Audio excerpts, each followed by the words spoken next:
السلام عليكم ورحمة الله وبركاته. أهلا بكم متابعينا. دلوقتي هنقدم لكم أحداث جديدة من مسلسل إليف.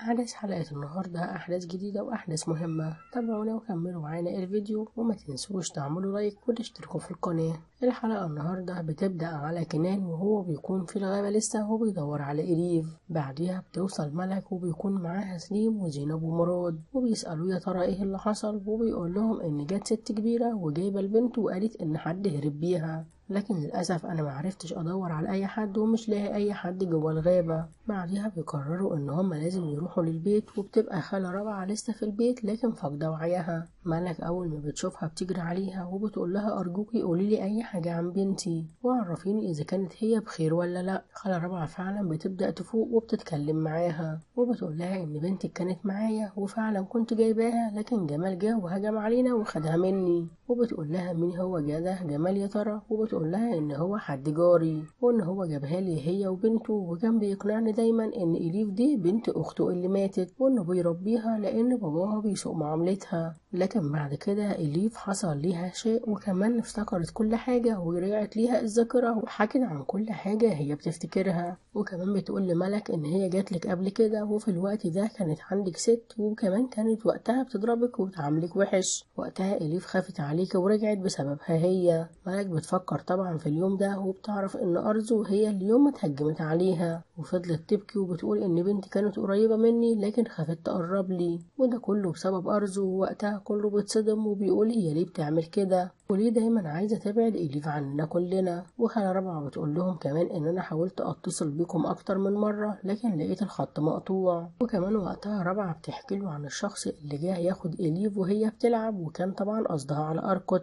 لكن مش عارفة اسمه، وبتوصفه لهم وبتقول لهم انه شغال عند حد اسمه نجدت. وكمان رابعة بتعرف كنان المكان الموجود فيه جمال وكل حاجة عنه. كنان على طول بيبلغ الشرطة علشان يقدروا يلاقوا إليف ويعرفهم مكان جمال. بعد كده نجدت بيتصل بجمال وجمال بيقول له اني مش هديك إليف بعد البهدلة اللي انت قدمتها لي، وان انا طبعا مش تحت رجليك زي ما انت فاهم. نجدت بيكون محتار وبيبقى مش متأكد اذا كان جمال بيكذب عليه ولا فعلا إليف معاه. وبعديها بيتصل على أسومان وبيسألها اذا كانت إليف رجعت للقصر ولا لا، لكن أسومان بتقول له اني معرفش اي حاجة وان انا خايفة اطلع علشان خالة رابعة ما تشوفنيش. نجدت بيتعصب عليها وبيقول لها ان انا مش حاطك زينة هناك ولازم تعرفي كل حاجة وكمان تعرفيني. في الوقت ده بتكون أرزو سمعت كل حاجة وبتسأل نجدت ايه اللي بيحصل، وبيعرفها ان جمال اخد إليف وهيوديها للقصر عند كنان، وبيطلب منها انها لازم تروح بنفسها وتعرف ايه اللي بيحصل جوه القصر. فعلا أرزو بتروح لكن كنان بيتعصب عليها وبيطردها بره وبيقول لها ان انا خلاص نويت اطلقك، وما بيديهاش اي فرصة انها تتفاوض عليهم وكمان تعمل نفسها انها صاحبة القصر. بعد كده جمال بيكون اخد إليف وهيوديها لفيصل،